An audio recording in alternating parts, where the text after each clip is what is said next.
messieurs, bonsoir. C'est parti pour la grande édition de 20h. Léa, bonsoir. Diane, bonsoir. Bonsoir également à vous, chers téléspectateurs. Voici les titres de cette édition. De la tension entre les agents de la mairie de Dakar et les marchands ambulants de Petersen. Ces derniers, sur les nerfs, accusent les agents municipaux d'avoir confisqué leurs marchandises. Le nom des travailleurs de Transrail au redressement judiciaire annoncé par le secrétaire d'État chargé des affaires ferroviaires. Il l'assimile en licenciement collectif avec comme issue la fermeture de l'entreprise. De nouvelles stratégies pour mieux répondre aux besoins des populations. C'est l'objectif du sommet Africité 2015 prévu en novembre. Dakar abrite en ce moment les séminaires régionaux pour les dirigeants de gouvernements locaux. Mamadou Diagne Ndiaye au comité international olympique. Il a été intronisé membre du CIO à Kuala Lumpur. Vous l'entendrez dans ce journal. Et puis à suivre le dossier du lundi qui s'intéresse aujourd'hui à la modernisation des DARA. Vous vous rendrez compte que certains changements ne sont pas les bienvenus. Voilà le sommaire de cette édition. Tout de suite le développement.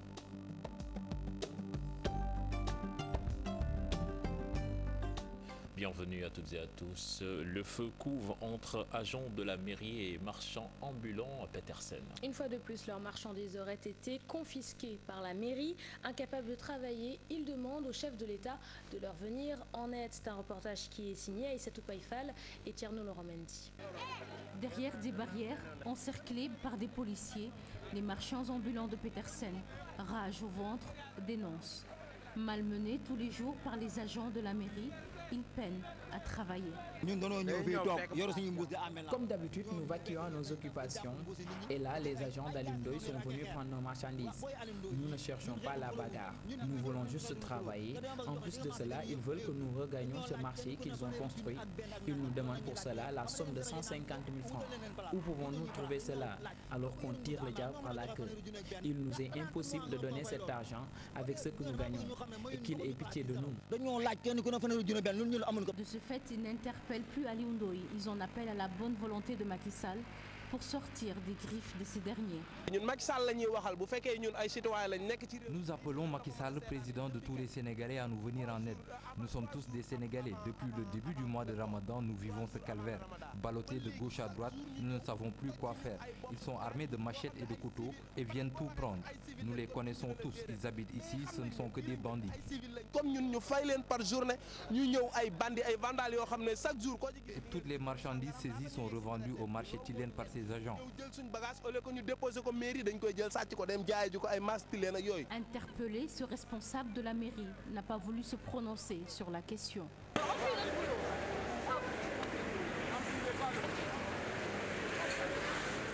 Vers un redressement judiciaire de la société nationale Transrail, une annonce du secrétaire d'État chargé des affaires ferroviaires. Les travailleurs qui l'assimilent à une fermeture n'en veulent pas. Ils demandent au chef de l'État de porter un regard vigilant sur ce qui est en train de se passer. C'était lors de leur assemblée générale, compte rendu signé Seyla Tir et Chirante Diop. La dernière sortie du secrétaire d'État aux affaires ferroviaires faisant état du redressement judiciaire de Transrail engendre la peur chez les travailleurs de cette entreprise. Ils ont tenu une assemblée générale pour exprimer leur désapprobation. Mamadou Madjojo Diagne, le secrétaire général du syndicat autonome des travailleurs de Transrail. L'entreprise est menacée de fermeture. Est-ce qu'à cause d'un secrétaire d'État qui ne sait même pas ce qu'il dit, le président doit suivre ce dernier pour fermer Thiès ou mettre une bombe à Thiès? Je ne le pense pas. Mais attention, président, je m'adresse à vous, président Macky Sall. Redressez-vous. Les informations qui sont en train de remonter, c'est des informations fausses. Nous sommes en difficulté, mais nous ne sommes pas morts. La preuve, déjà, les salaires ont été payés avant le 28. Déjà, sur le personnel de la DIF et de la surveillance, pratiquement 70% seront recrutés en CDI, s'il vous plaît. Ça, le GCO ne l'a pas fait, ICS ne l'a pas fait, encore moins la STS. La mise en œuvre du schéma institutionnel est la seule alternative pour sauver l'outil. Les cheminots ont tous parlé le même langage. Cheikh Anta Diop, drame à Canel, Léa en mort de plus porte le total à 18. La victime était un jeune handicapé qui voyageait en direction de Canel. Son véhicule a été emporté par les eaux alors qu'il tentait de traverser un radier. C'est une correspondance signée Ali Bandelnian. Cette 18e victime depuis le début de l'hivernage a perdu la vie dans les eaux de ruissellement des pluies en provenance du Haut-Djiri. Un jeune handicapé de 33 ans n'a pu s'échapper du véhicule à bord duquel il voyageait pour rejoindre la ville de Canel. Malgré l'intervention des éléments des sapeurs-pompiers appuyés par les forces de la gendarmerie, la catastrophe n'a pu être évitée. Le corps sans vie du jeune handicapé moteur sera retrouvé à plus de 4 km des lieux du drame. C'est vrai, nous avons enregistré une victime. Mais ce n'est pas par mégarde, c'est par négligence vraiment du conducteur, puisque arrivé au niveau de ce radier, se rendre compte qu'il y a énormément d'eau, la chaussée n'étant pas visible, avec des torrents qui nous viennent du Ferlo, prendre le risque de vouloir traverser, c'est vraiment de la négligence du chauffeur. Il a ensuite cherché à s'échapper avec les passagers qui étaient valides, en laissant le passager handicapé à bord que nous avons perdu. Toute la nuit hier, les sapeurs-pompiers ont travaillé. Jusqu'à 4 h du matin, on ne pouvait plus continuer. Nous avons interrompu les recherches qui ont été reprises ce matin et malheureusement, nous avons retrouvé le corps de la victime à plus de 4 km du radier. Donc c'est le lieu d'abord d'appeler vraiment les chauffeurs à la responsabilité. Et je dois dire d'ailleurs que pour le chauffeur de ce véhicule, des instructions ont été données pour qu'il soit entendu et qu'une procédure soit ouverte contre lui pour carrément un homicide involontaire. Pour maintenant les populations, encore une fois, je lance un appel. L'état de dégradation très avancé de la route nationale numéro 2 est en train de causer d'énormes dégâts entre Ourossogui et Bakel. Malgré les efforts de l'AGEROUTE à travers les entreprises en chantier, la circulation est le plus souvent interrompue à plusieurs endroits après chaque forte pluie. Une situation face à laquelle le gouverneur de Matam a décidé de fermer ce tronçon à la circulation pendant le passage des eaux de ruissellement. Retour sur les incidents qui ont émaillé la visite du chef de l'État à l'UCAD vendredi passé. Le réseau des enseignants apéristes condamne.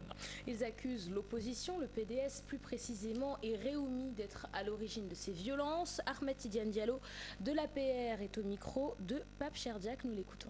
La presse a eu effectivement à relater les derniers développements de cette affaire et il y a des partis politiques de l'opposition sénégalaise, il faut les citer. On a parlé du PDS, on a parlé également de Réumi, dont certains de leurs militants effectivement ont eu à être arrêtés sur le théâtre des opérations et on nous a même signalé qu'il y a des responsables de ces partis qui ont eu à rendre visite effectivement à ces 6 personnes arrêtées et je pense que donc nous avons les mêmes informations. Nous ne pouvons pas effectivement qu'il y ait dans ce temple du savoir effectivement la loi de la pensée unique. Mais quand même que cela soit circonscrit effectivement dans des limites acceptables et qu'aujourd'hui qu'on ne puisse pas, qu'une frange des étudiants, et d'ailleurs effectivement nous savons que ces quelques étudiants manipulés ne puissent pas effectivement jeter des pierres sur le cortège du président, sur le véhicule du président. Et je crois que journalistes, citoyens sénégalais, nous tous nous devons dénoncer cela et également nous féliciter des efforts que l'État sénégalais est en train de faire pour définitivement mettre l'université sur les lampes du succès et de l'émergence. Nous restons avec le caillassage du cortège du président de la République à l'université Cheikh Anta Diop de Dakar. C'est au tour du SAMES de condamner l'attitude des étudiants. Son chargé de communication soutient que les étudiants ne devraient pas réagir de la sorte.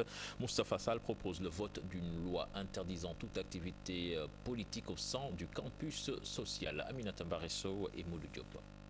Le syndicat autonome des enseignants du supérieur indigné par le comportement de certains étudiants à l'occasion de la visite du chef de l'État à l'université Cheikh Anta Diop de Dakar.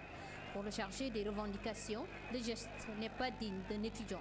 Je crois que le SAES, toute corporation, tout citoyen qui imbue des valeurs républicaines doit condamner cet acte. Un président de la République, c'est la première institution d'un pays. Et donc, ça veut dire qu'on doit la respecter, cette institution. Et justement, on n'était pas en période de campagne électorale. Le président était dans le campus avec ses fonctions régaliennes à venir visiter donc une partie de son pays. Et je crois que c'est tout à fait légal, légitime que les gens peuvent poser des doléances, mais jamais s'en prendre à une première instance. Ça, je crois que tout citoyen doit condamner cet acte avec la dernière énergie. Pour éviter d'éventuels scénarios, Moustapha Sall propose le vote d'une loi interdisant toute activité politique au sein de l'université. À l'heure actuelle, il faut revoir en fait les critères qui régissent les universités. Parce que nous, à l'époque, dans les années 80, quand vous devez faire une association, vous faites votre manifestation à l'extérieur. À l'heure actuelle, avec ce qui s'est passé, je crois que ce serait une très bonne occasion pour qu'on légifère, qu'il y ait une loi qui interdit toute manifestation non académique dans les campus des universités. Ça, je crois qu'il faut que le président ou l'Assemblée prenne cette disposition réglementaire en termes blocs. Cette visite du chef de l'État, un événement à renouveler dans toutes les universités publiques, une occasion pour voir de plus près les véritables mots des universités publiques sénégalaises. Puis le pèlerinage à la chambre 168 du pavillon A prévu par le chef de l'État n'a pas eu lieu aux grandes dames de ses actuels occupants. Une visite pourtant programmée par Macky Sall, mais le caillassage de son cortège l'aurait poussé à annuler le retour dans la chambre 188 qu'il occupait en 1988 alors qu'il était encore étudiant. Papa Nderi Fall et Modou Diop ont rencontré les actuels occupants de la chambre 168. Reportage. Chambre 168 du pavillon A de l'UCAD, c'est ici que le président logeait en tant qu'étudiant dans les années 80. Ce vendredi, le président Sall devrait effectuer un pèlerinage avorté à cause des incidents causés par les étudiants. Modou Diop, actuel local, qui attendait le président avec impatience, dénonce cet acte de ses collègues. Parce que c'est le président, il a été étudiant, il a eu à passer ici dans cette chambre. Bon. C'est normal quand même si elle a besoin quand même de passer ici, de voir l'action qu'il a eue. Si c'était moi, vraiment, je l'aurais laissé passer. Les autres locataires de cette chambre étant absents, l'étudiant parle en exprimant le regret. Et le regret, parce que je souhaiterais vraiment qu'il passe ici, à cause quand même de l'affection qu'il a eue, de se rappeler un peu de la chambre. Ici, tout était prévu pour bien accueillir le chef de l'État.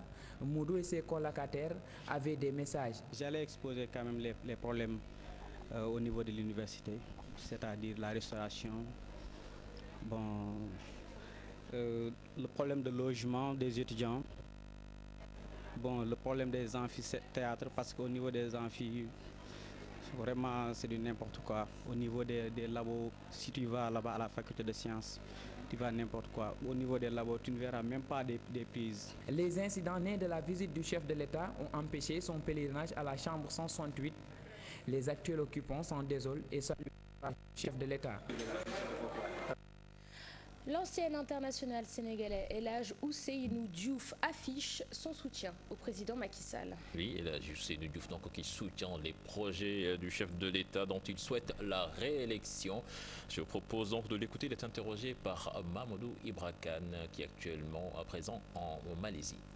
J'ai beaucoup d'autres choses dans la tête. Pourquoi pas demain dans la politique aussi, mais la politique... Oui, la politique.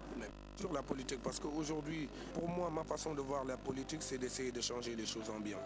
Justement, parlons du président de la République pour parler de politique pure et dure. Vous le soutenez ou vous vous opposez à lui? Bien sûr, je le soutiens. Moi, je ne me mets pas dans la peau d'un opposant parce que je suis un travailleur. Pour un second mandat? Vous savez bien, on ne peut pas, bien sûr, on ne peut pas aujourd'hui donner à quelqu'un un premier mandat et on ne peut pas tout faire dans un premier mandat. Vous le savez plus que nous. Maintenant, je crois qu'il faut lui donner une autre chance. Je vous le disais en sommaire, Africité 2015 au mois de novembre prochain en Afrique du Sud. En prélude, Dakar abrite les séminaires régionaux pour les dirigeants de gouvernements locaux. Une rencontre qui va permettre aux collectivités décentralisées de mieux s'affirmer et de développer de nouvelles stratégies afin de répondre aux besoins des populations. Maïmouna Ndiaye et Mardia. Ils sont venus de part et d'autre du continent africain. Ces dirigeants veulent garantir une meilleure gouvernance, un meilleur accès aux services de base lors du sommet Africité prévu en novembre 2015. Les épreuves sont subies par les populations à la base. Les actions menées sont vécues à la base. Donc si nous voulons véritablement les prendre en charge, il faut que les autorités à même de communier avec les populations soient responsables. Donc il ne s'agit plus de contribuer, il s'agit de prendre une place, de l'occuper et de l'assumer. Plusieurs actions à mener pour le développement économique et social. La contribution de la région ouest africaine sera forte. Nous devons avoir une attitude urgentiste, nous devons avoir une attitude de stratégie. Ensuite, le Haut Conseil organise leurs paroles au sein de l'Union africaine et au sein de l'Ouest africain que nous regroupons aujourd'hui. Il y a une harmonisation des positions à faire et des politiques à faire. Côté financement, la coopération sera décentralisée et transfrontalière. Nous avons, nous, préconisé à ce que l'État, dans son intervention, puisse décentraliser beaucoup de ressources au niveau des territoires. Mais en plus de cela, il y a lieu de voir au niveau même des collectivités locales comment promouvoir une fiscalité locale qui puisse véritablement prendre en charge les besoins. Beaucoup de questions seront abordées durant ce séminaire de 4 jours. Au sortir des échanges, un nouveau programme urbain sera élaboré pour développer davantage les villes et les campagnes. Et parlons à présent de cet hommage rendu hier dimanche au Grand Théâtre à Oumar Bossoum et à Cher Sidati Fall alias Pacotille, tous deux décédés récemment. Les acteurs du monde artistique ont salué leurs œuvres. L'initiative sera perpétuée, nous disent nos reporters Mam Biram Diouf et Tierno Laurent Mendy. Ils avaient fini de se faire une renommée autour de leur talent. Oumar Bossoum, Pacotille, deux hommes de culture, deux styles réunis autour de cet hommage. Oumar Bossoum représente la tradition, alors que Pacotille représente le modernisme.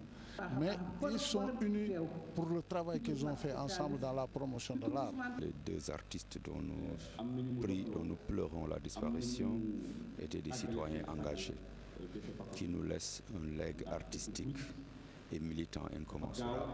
La communauté artistique et littéraire à ses côtés des opérateurs culturels pour manifester leur reconnaissance parce que les illustres disparus ont représenté dignement le Sénégal. Le message du ministre Conseil Youssou Ndour en est une parfaite illustration. Oumar et Pacotille, les absents les plus présents dans cette salle du Grand Théâtre, dira Mounir aussi, le directeur du BSDA, des émotions, des prières partagées, la solidarité à leurs familles respectives saluées. Cette communication-là, ça sert à éveiller les gens, à les mettre sur la bonne voie, la voie que Dieu a tracée pour les êtres humains. Donc vraiment, il faut les encourager. Nous remercions tous ceux qui, de près ou de loin, ont apporté leur soutien. Je suis gagnée par l'émotion, je ne peux en dire plus. Il faut se retrouver et commencer à compter par un. Et pour cela, nous avons dit que Pacotille et Oumar Bossoum, deux générations, deux styles différents, étaient des gens qui représentaient beaucoup le milieu de la culture. Oumar Bossoum, disparu le 15 mai 2015, et Pacotille, qui a rendu l'âme le 4 juillet la même année, ont marqué l'histoire culturelle du Sénégal. Une protection sociale complète, c'est ce que préconise Biram Ndiaye pour les artistes. Beaucoup de questions tardent encore à être réglées. Je vous propose de l'écouter, des propos toujours recueillis par Mam Biram Diouf et Tierno Laurent Mendy. Par exemple, la couverture santé, l'État a mis en place ce qu'on appelle la CMU, la couverture maladie universelle, avec une base à raison de 7 000 francs. L'État prend en charge une partie, 3 500, et l'autre est prise en charge par l'artiste ou l'homme de l'aide, mais avec des référencements. On commence par le poste, le centre de santé, ensuite l'hôpital. Et il y a une complémentaire par des assureurs pour aller au-delà. Par exemple, une évacuation sanitaire ou un plateau qu'on ne trouve pas ici. Il y a également l'assurance décès en cas de décès. Et on s'est concerté pour nous dire qu'il faut minimum il nous faut une cotisation de 6 000 francs par an. 6 000 francs, la charge mensuelle, c'est 500 francs. Et avec c'est ce que les gens dépassent en thé, à taille et autres. Et en cas de décès, l'assureur donne 1 million à la famille pour l'aider. C'est une forme de solidarité. Il y a aussi la possibilité de retraite. Et maintenant, en cas d'invalidité également, l'assureur intervient. Puis avant l'actualité internationale, retenez que 59 Sénégalais arrêtés au Gabon ont été embarqués à bord d'un bateau ce lundi puis acheminés au Nigeria. Dans l'actualité internationale, chère Tidiane, cette tuerie au Mali où 10 soldats de l'armée malienne ont perdu la vie. Nous irons également au Burundi avec l'agression du correspondant de l'AFP et de RFI, en Turquie avec les représailles du PKK et en France où des migrants tentent de rallier l'Angleterre via le tunnel sous la Manche. L'actualité hors de chez nous, c'est avec Ibrahim Diouf. 10 soldats maliens ont été tués lundi dans une attaque contre leur compte dans la région de Tombouctou, dans le nord du Mali, où des hommes armés demeurent actifs en dépit de la présence des forces militaires nationales et étrangères. L'assaut du lundi matin a visé un camp de l'armée malienne à Gourmara-Rousse, à environ 140 km à l'est de Tombouctou. Reporter sans frontières a annoncé lundi avec force l'agression du correspondant de l'AFP et de RFI au Burundi, Edras Ndikumana. Il a été arrêté et rouillé de coups dimanche après l'assassinat à Bujumbura du bras droit du président Pierre Nkurunziza. L'agence France Presse et Radio France Internationale ont tous deux condamné cette agression et annoncé qu'elles demanderaient des explications aux autorités burundaises. 2 semaines après l'attentat de Sourou qui a bouleversé la donne en Turquie, rien ne semble arrêter le cycle de représailles meurtrières entre la guérilla kurde du PKK et l'armée turque, plaçant les partisans du dialogue dans une situation de plus en plus intenable. Par ailleurs, le président Recep Tayyip Erdogan a une fois de plus affiché sa détermination lundi quant à la poursuite de l'offensive anti-kurde. La Turquie procédera à des opérations militaires aussi longtemps qu'elle le jugera nécessaire. En France, les tentatives d'intrusion de migrants sur le site du tunnel sous la Manche continuent par centaines à Calais. Dans la nuit du dimanche à lundi, 1700 d'entre eux ont essayé de rallier l'Angleterre depuis le nord du pays à travers cette structure. Une fois de plus, les tentatives d'intrusion de migrants sur le site ferroviaire de nos tunnels ont entraîné des affrontements entre les forces de l'ordre. 1000 d'entre eux ont été repoussés par les CRS aux abords de la structure. 700 autres ont été interceptés alors qu'ils se trouvaient déjà à l'intérieur du site.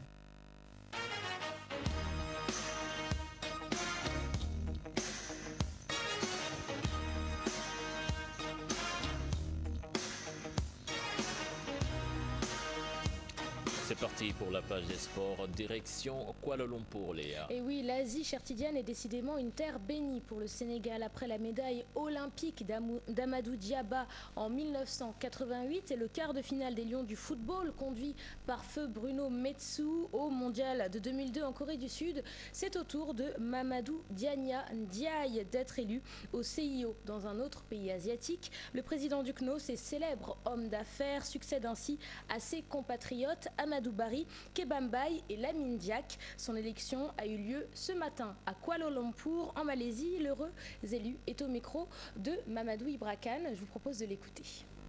Je pense que c'est la lignée de nos prédécesseurs, que ce soit le président Lamine Diack, le juge Mbaye ou le juge Youssouf Ndiaye. C'est le Sénégal qui, au niveau de la société sportive, est respecté. Ça, je le constate. Je pense que vos envoyés spéciaux et vous-même avez vu un peu comment les choses se passaient.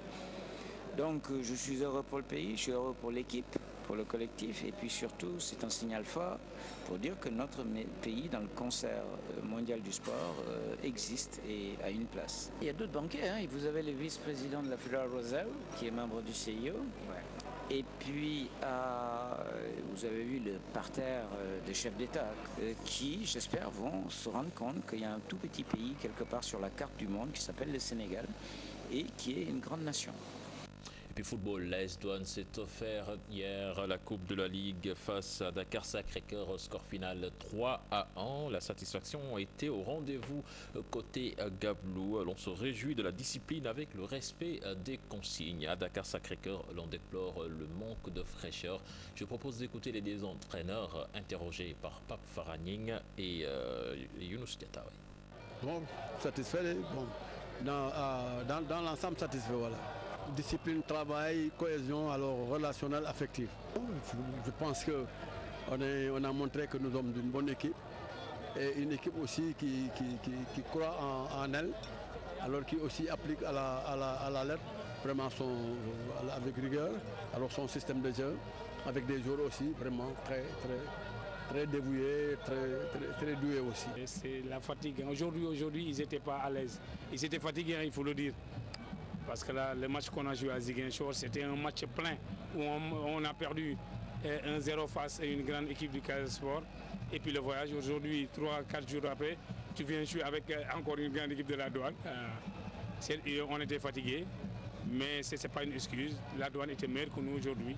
Ils ont gagné, c'est le football. Il fallait un vainqueur et c'est la Douane aujourd'hui. Vainqueur donc du championnat de Ligue 1 et de la Coupe de la Ligue, l'AS Douane qui il y a encore une saison évoluait en Ligue 2 a réalisé un véritable exploit toutefois logique selon Salif Diao, journaliste sportif à l'APS, qui pense que pour faire bonne figure en Ligue africaine des champions, l'AS Douane doit recruter et garder ses meilleurs joueurs. Pape Cherdiac et Tierno Laurent Mendy. Personne ou presque n'aurait parié sur elle, l'AS Douane, vainqueur du championnat de Ligue 1 et de la Coupe de la Ligue 2015, la surprise de cette saison de Ligue professionnelle de football. Une grosse surprise, bon, il n'y a pas beaucoup de chances qu'il aurait pu mettre une piécette sur la Douane, il faut se dire la vérité aussi. C'est la première fois dans l'histoire du football sénégalais, je pense même du football mondial, qu'une équipe qui vient d'être promue, qui gagne le championnat. Mais bon, tout compte fait, quand on regarde un peu l'AS Douane, c'est vrai, c'était une équipe qui était en D2, mais ce n'est pas une équipe de D2, parce que cette équipe a quand même l'habitude de gagner des compétitions. Je pense en 1997, elle avait déjà réussi le doublé Coupe Championnat. Donc l'entraîneur, c'est l'un des plus expérimentés de la place. Je pense qu'ils ont 4 ou 5 jours quand même. Il y a même 2 internationaux U23 dans cette équipe-là. Donc je pense que c'est mérité. C'est une surprise, mais c'est mérité sur l'ensemble du parc. Futur représentant du Sénégal à la Ligue africaine des champions, les Gaboulous doivent toutefois se renforcer pour prétendre faire bonne figure sur la scène continentale. Là où se trouve l'équipe là, non, franchement. Je pense qu'il va falloir qu'elle se renforce réellement. Parce que l'Afrique, c'est un nouveau cran. Et l'autre problème, c'est pas sûr que l'AS Douane puisse garder ses meilleurs joueurs. Peut-être que sur le plan local, ils peuvent garder ses meilleurs joueurs. Mais si des contrats arrivent sur la table de ces joueurs-là, je ne suis pas sûr que l'AS Douane a les moyens de pouvoir retenir ces joueurs. Après la Ligue 1 remportée sur le fil devant NGB et Djambar, l'AS Douane s'est adjugé sa deuxième Coupe de la Ligue après celle de 2009. Une véritable prouesse pour une équipe qui, il y a une saison, évoluait en Ligue 2. Et puis les 55e championnats nationaux d'athlétisme ont vécu ce week-end à Saint-Louis. Plus de 400 athlètes ont participé dans cette compétition nationale. Un bilan satisfaisant selon les organisateurs, malgré quelques couacs notés par les athlètes. Je propose là-dessus de suivre le film avec nos reporters à Saint-Louis, Mamadou Ndiaye et Yaya Diallo. Saint-Louis, capitale de l'athlétisme. Pendant 3 jours, plus de 600 athlètes venus des 4 coins du pays ont participé aux 55e championnats nationaux d'athlétisme. Les autorités de la localité se réjouissent de l'organisation. Nous pensons avec le ministère des Sports faire en sorte que ce stade puisse répondre aux standards internationaux pour que demain, des fils de Saint-Louis puissent en tout cas atteindre des niveaux internationaux. Par ailleurs, certains athlètes ont déploré le problème d'hébergement. Oui, on peut dire oui, mais pas totalement aussi, ouais, parce que les athlètes, les athlètes se plaignent que là où ils sont mal logés et tout.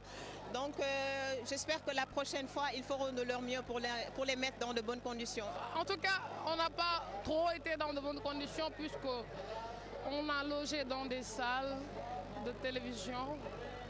C'était pas trop fameux en tout cas. Un bilan satisfaisant selon le président, mais il compte améliorer les conditions dans le futur.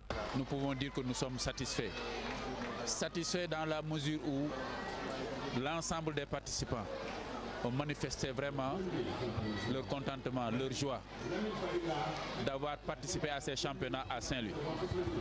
Certes, tout au début, il y avait des impairs sur les problèmes d'hébergement et c'est normal, je pense, dans ces genres d'organisation où tu dois regrouper près de 700 personnes, les loger. Mais après avoir réglé tout ça, tout était dans l'ordre. Aujourd'hui, l'ensemble des participants sont satisfaits de l'organisation de ces championnats. Les compétitions se sont déroulées dans la plus grande mobilisation des habitants du Nord. Les athlètes préparent le tournoi de la CEDEAO, prévu du 6 au 7 à Mour. Une manière pour eux de faire une bonne préparation avant les Jeux africains. Le dossier société de ce lundi s'intéresse à la modernisation des écoles coraniques à Dakar. De nombreux daras ne font plus usage des ardoises en bois ou aliwa en wolof. Une situation que déplorent les parents qui invitent les maîtres coraniques en retour à la tradition. Ces derniers soutiennent que le manque de temps et la rareté de l'encre expliquent cette situation. Dossier réalisé par Pape Nderifal et Moudou Diop. Le constat est là. Dans les écoles coraniques dakaroises, on n'utilise presque plus ces ardoises en bois appelées en wolof aliwa, une situation que tente d'expliquer ce maître coranique. Nous utilisons les livres 5 car avec c'est plus rapide pour maîtriser le Coran. En plus de ça, nous avons des problèmes pour nous procurer de l'encre. Nous savons que c'est difficile pour les parents car avant d'arriver à la sourate Sabisma, l'enfant utilise au minimum 3 livres. S'il continue ainsi, ce sera dur pour eux pour qu'ils finissent même le tiers du Coran. Cette situation a fini d'impacter sur le business de ces deux jeunes vendeurs. C'est difficile de joindre les deux bouts avec ce commerce, mais Dieu merci, ceux qui achètent les livres sont beaucoup plus nombreux que les clients qui viennent chercher les aliwa. Nous vendons plus en période de vacances. Les parents sont favorables à l'utilisation du aliwa qui, selon eux, le coût est plus abordable. Moi j'ai appris le Coran avec une aliwa et c'est plus bénéfique pour nous. Les livres, nous sommes obligés d'en acheter 3 ou plus pour un enfant car il ne peut pas bien l'entretenir.